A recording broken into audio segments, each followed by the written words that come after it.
makes the cookies? Your mom makes the cookies? They look like they're very good cookies. They do look. Oh boy, here comes some more. There's his brother and sister.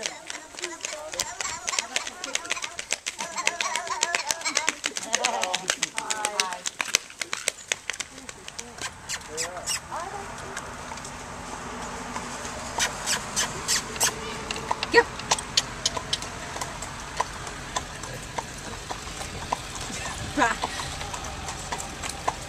So welcome to Lancaster County, everyone. Oh, I see. My name is Miriam, and this is Mary the horse.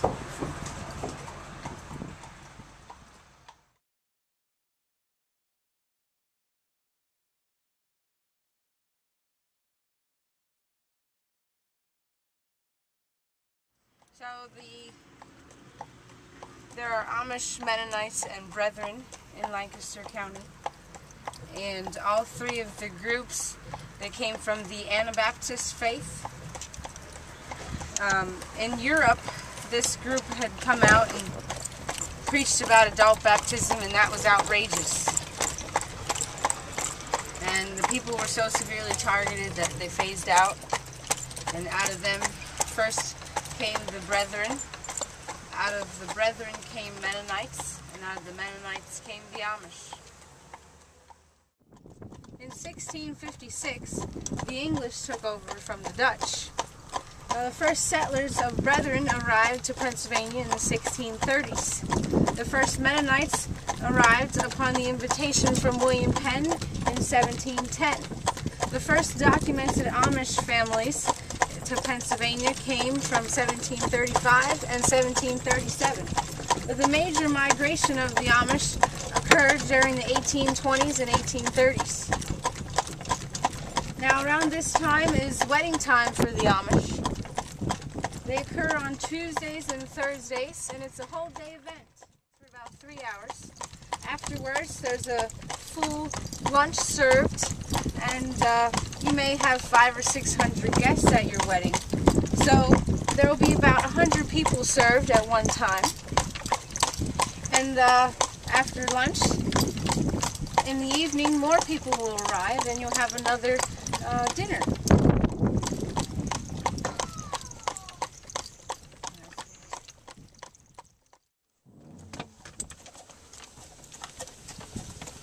Well, I like what Miriam said. You know, I'm her dad, and I like what she said about the young folks. I like what she said about how people came here. You know, when the English took over from the Dutch, the English realized they had a problem. England was very small. France and Spain were very large. So they had to do something. They didn't even have enough people to populate this place. And the English kings, by and large, had married German ladies. So they said to themselves, I know, we'll invite the relatives to come. They invited their allies, and of course the map of Europe wasn't the same then. Holland was much bigger. Our people, when they came here, our particular part of our family came from some part of Holland, which is Belgium now. And they decided they had to do something, so they invited people to come from Germanic realms, and why they came from Latvia, Estonia, Lithuania, Poland, Prussia, Russia, Czechoslovakia, you know, Bohemia, Moravia, parts of Hungary, Austria, Transylvania, over through the Pfalz, Westphalia, up into, still from Alsace, Belgium. They filled the country up with German-speaking people, so by the time of the American Revolution in 1776, only 17% of the country was English. 62% was German, and the other 20% were some French, some Czechs, Poles, and other nationalities. I guess I could say a word about cell phones, too. You know, folks come here and they think that sometimes nobody has a telephone. Years ago, people didn't have telephones on the place at all. They went over to the neighbors to use the phone, but pretty soon they said, well, we could have a phone in the shed. And so they did, and then it got to be, well, you know, we could have a phone. It's pretty important to have a phone if you have You have a business, you've got to have a phone. If you're on the farm and you have a little trouble, you've got to have a phone.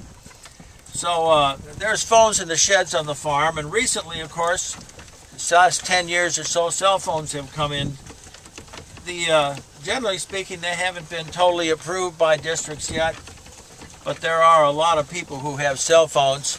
You might ask them, well, do you have cell phones? And the average person will reply, well, no, we're not supposed to have them. And you say, well, wait a minute, I didn't ask you if you're not supposed to have them. I said, do you have one? And the answer is yes. So some people have cell phones. There's no wires on them. And we're going to come out to the valley here. And all the farms you can see out here, they're all Amish. Walk.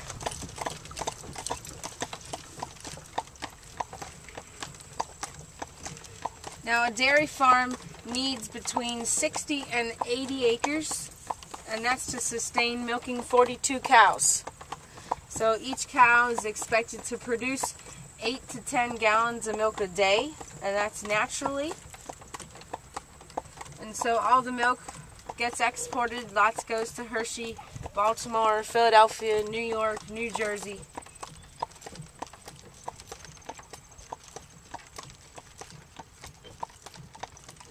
My dad always said if you had a Hershey bar, you probably had some Amish milk and never knew it. Now you'll notice here on the left, the electric wires are stopped.